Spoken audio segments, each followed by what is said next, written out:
4G LTE networks are now well established, both in terms of the handsets available and also the infrastructure.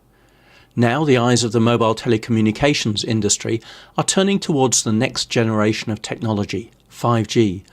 Although the first deployments are many years away, much work needs to be done to prepare. So why is 5G needed? 5G is needed because we see growing demands for capacity, but also for capability. Clearly more spectrum will add to the capacity, but some of the capability is very important for high-speed video, for low latency capabilities such as automatic or connected cars. So although 5G is still very much in its concept stages, what are some of the areas in which 5G could be used? 5G opens up the path to a new category of connected devices. But let me sort of go back and explain what those categories of devices are, because not everything actually needs the power that 5G will bring.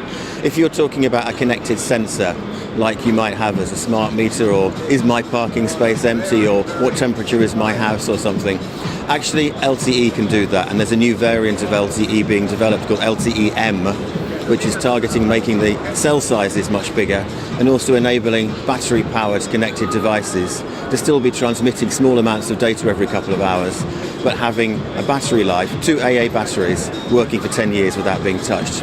And that's one simple category. Huge volumes of information in small packets doesn't really need 5G.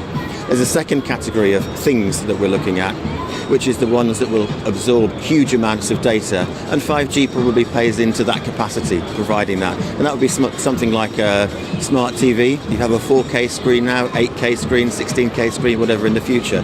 Huge volumes of data, not necessarily latency critical, but it's going to be for the volume. And then there's a third category, a new one being opened up by 5G, where ultra-short latency and big volumes of data are absolutely critical. And that would be for something like autonomous driving connected cars. It could be something with haptic feedback, like you could imagine industrial automation, or even a doctor using a robot to perform an operation remotely. And clearly in that sort of circumstance, you need absolute ultra-short latency in the network, millisecond or less, as well as huge volumes of data to do it. And it's those new categories that will really be the driver for 5G in the IoT world. So what are some of the key technologies that will be needed for 5G?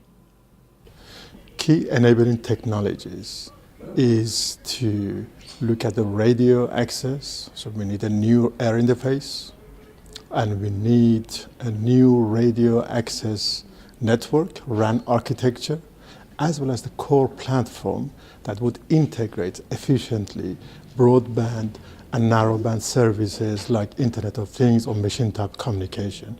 And it has to be as flat architecture as possible with full IP and with a resource orchestration mechanism using software-defined networking and network function virtualization. So what are some of the headline technologies that are being investigated?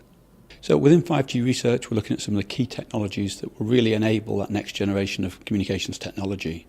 These include truly heterogeneous networks and integration of cellular with evolved new waveforms and Wi-Fi, techniques such as virtualized RAN, full network virtualization, software-defined networks, massive MIMO, new millimeter wave bands, and technologies as advanced as full duplex radio operation. So is 5G fully defined yet? 5G is quite a complex topic at the moment.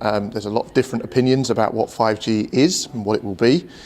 And there's probably two tracks. There's one which is an evolution of 4G, and from that perspective it's a lot about industry sustainability, reduction of total cost of ownership, enablement of Internet of Things. There's also a radical new radio interface needed to promote some of the things around 5G to do with step change in bandwidth and reduction in latency. And is the way ahead for 5G fully defined, or are there questions still to be answered? My concern on a lot of what we're hearing is people are approaching 5G as though it were a technology problem about how do we do more of the same, only better. And I think that's fundamentally misconstruing things. I think if we follow that path, we are setting ourselves up for a stunningly expensive, misguided venture. What we need to be thinking about is what are the problems we have to solve, and how can we come up with an architecture or a framework that will solve those collection of many different problems, each with their own solution, but integrated into a coherent, sensible way. So bearing this in mind, but looking to the future and assuming things will all move ahead, what are the timescales likely to be? The standardisation process has started for 5G, particularly if we look in areas like the ITU that have brought discussion groups together, or some of the work done in the NGMN work or the 5GPP work. Sorry for all the acronyms. However, that still needs to go into practical standardisation work such as ETSI, 3GPP or IEEE. Because the research is not yet complete, it will take some time before standards are complete, but I think it will lead towards very robust architectures for the latter part of this decade. So 5G is still in development, and there's a lot of work to do to develop and define it.